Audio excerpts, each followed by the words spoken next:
Hey, it's Tpok.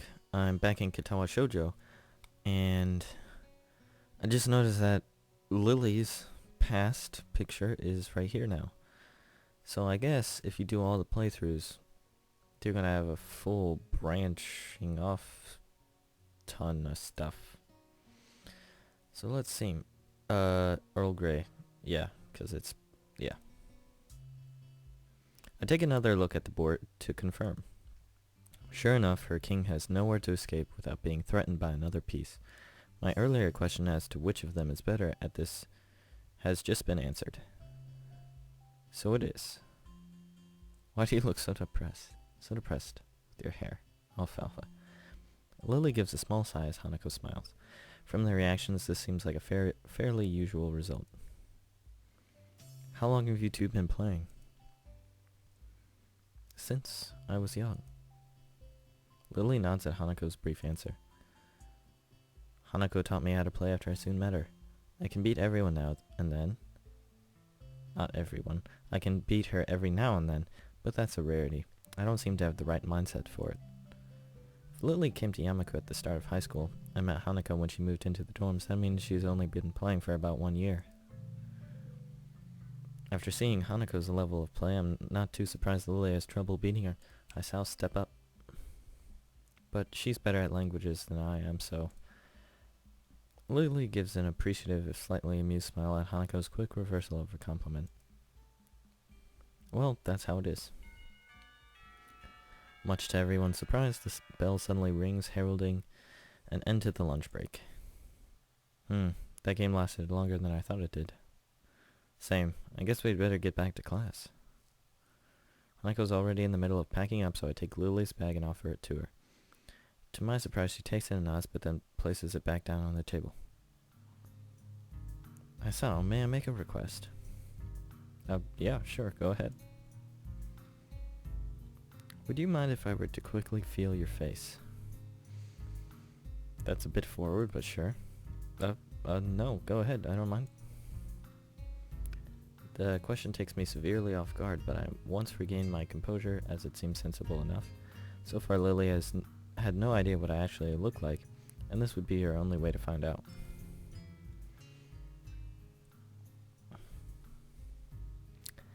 Lily raises her right hand, which I take in mine, and guide to my face before letting go.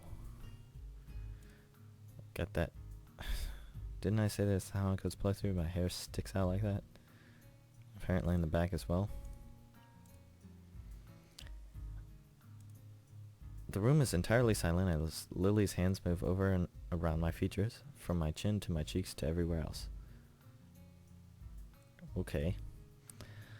I expect this to feel a lot more disquieting than it does. I suppose that's because the action is entirely a matter of practicality, being functionally no different to simply looking at someone's face. Her hand is soft, but what takes me by surprise is the length of her fingers. Not to mention how sure even the slightest of her movements are. I've no doubt that her level of tactile feeling would be far beyond mine. Her hand briefly runs once through my hair before retreating. I'm sure that every inch of my face has been committed to her memory. It's only now, too, that I realize Hanako has been silently watching the entire time.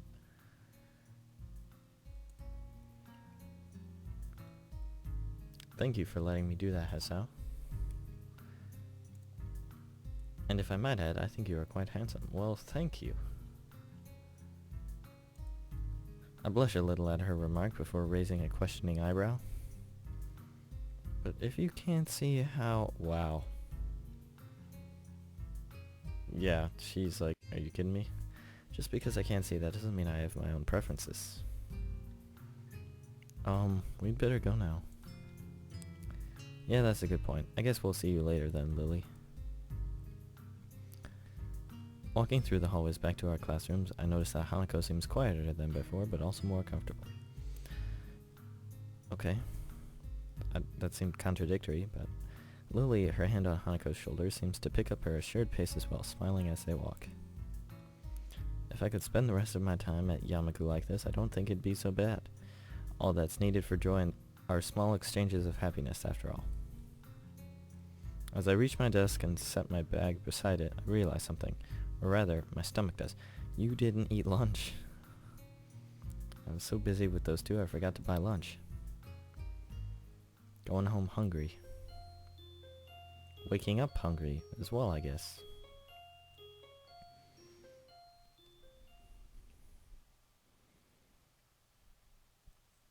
Saturday. My second most favorite day of the week.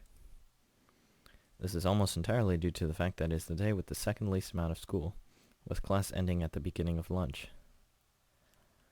I open my door confidently, myself being more than confident of being able to get enjoyment out of the fine weather and shorter class length.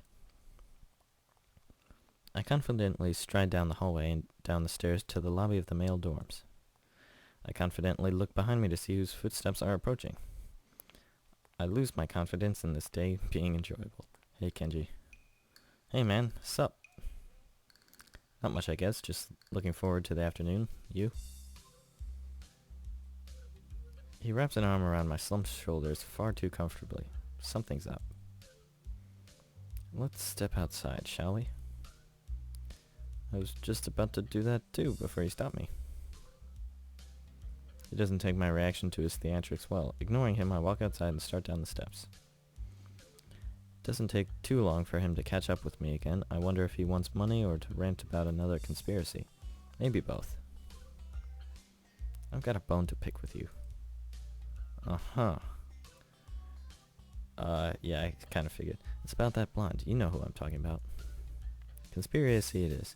For a moment, I contemplate feigning ignorance, but realize this will go quicker if I just let him get it all out. Lily, the one from your class? You're on first name terms with her? He looks positively shocked at this development. Did he not expect me to be able to answer? He gathers himself and coughs into his fist, dramatically, like everything he does. Well, never mind that. I'm here to warn you. You know, man to man. Warn me about what, Lily? Yeah, you don't know her, man. It's mostly true. I've only known her and Hanako for less than 2 weeks. And even then, we've just been exchanging banal chatter about school as we while away lunch.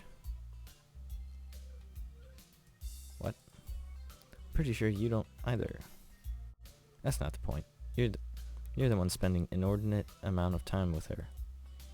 It distresses me that someone like Kenji, who's probably as far out of the loop as one could possibly get, knows about such a trivial fact as who I choose to befriend. Then again, I am a transfer student and she's not the only representative of their class, but also a tall blonde. Maybe I should appreciate this ranting as a warning that the rumor mill exists in this school and that I'm firmly within it. It's just lunch, nothing special. Look, man, under the bridge. See the bridge? You're under it. A man's gotta do what a man's gotta do to get intel. I just want to make sure you don't end up too far under the bridge. You're losing me, Kenji. That's okay. Lots of people get lost. That's why I'm here to help. Just be careful around her, okay? She looks all harmless on the outside, but I've heard shit. Bad shit. Okay. You know the student council, right? He seems to involuntarily shudder as he says the words. Putting him and Shizune together in a room is an amusing mental experience. I wonder if they've met. Yeah, Shizune and Misha are in my class. I seem to have dodged the draft, though. Good man. Good man. But this blonde, she was there, in the student council, right damn there. I see. And she's not there now. Seriously, think about it. Something must have gone down. I stopped walking for a moment, giving the idea more thought than I probably should. It would explain that fight the two had, at least in part. Wait, no, not really. Even leaving the student council would need a catalyst. In the end, it doesn't explain much at all, other than the fact that their feud goes back some ways. I guess you have a point. I'm not seeing how that really affects me, though. Okay, now field this one. Lily's foreign, obviously. Obviously. Now, what nationality is she? I open my mouth to give the answer, but realize that I have none. In fact, I've given the matter very little thought. Given that she has no accent and acts perfectly Japanese, I suppose it never really seemed important. Now that he mentions it, though, I'm rather curious. I know from previous playthroughs she's Scottish, right? To be honest, I don't know. Maybe English? They like tea. Yeah, I was gonna say that was such a stereotype. I probably shouldn't resort to stereotypes, but that's the only lead I have. You're not thinking. Luckily, you have me here to think for you. Gee, thanks. He brushes off the quip effortlessly. Now answer me this. Who has lots of social powers? Filthy stinking rich. You know blondes are all rich, right? Has a long history of disputes and used to belong to a much larger organization. The Roman Catholic Church? Well, okay, there's that. There's also the Mafia. Come on. Rich, foreign? There's no way she doesn't have connections to them. I have reason to doubt the logic of his deductions, but he shows no sign of stopping. So do you know where I think she's from? Italy? Yeah, Italy. Mainland Italy, small time, dude. Wait, mainland Italy's small time, dude. She has to be from Sicily. All those mafioso types come from there. Wait, no. Russia. Damn, this could be bad. The mafia there is serious business, man. Ex-KGB everywhere, paramilitaries, hardcore smuggling, and... Wait. Just slow down a sec. What point are you trying to get at here? You don't know what you'll do, man. I won't get in your way. Agents don't operate like that. But I just want you to be careful.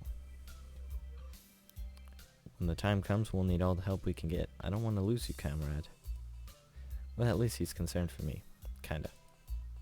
I wave goodbye to him as we separate out to our respective classes, but I'm not sure that he sees the gesture. 'Cause he's legally blind. Piling my books into my bag, I catch a glimpse of the library books I'd borrowed last week. I might as well return them, considering they took all of 2 days to finish. I briefly consider inviting Hanako along to the library, but she's already gone. It'll probably be better for my studying if I'm alone anyway.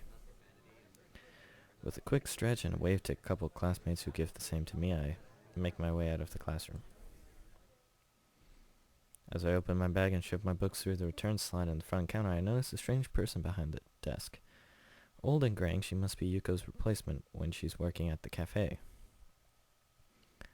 I begin looking for a free table, a task made somewhat difficult considering that despite there not being many students in here, they're all sitting at their own tables. Noticing a familiar head of hair, I walk over to one near the braille section. It's hard to tell whether Lily's concentrating hard or not, her placid expression holding perfectly still as her finger slides across the dot-filled pages of her book. Hi, mind if I sit here? Oh, no problem at all.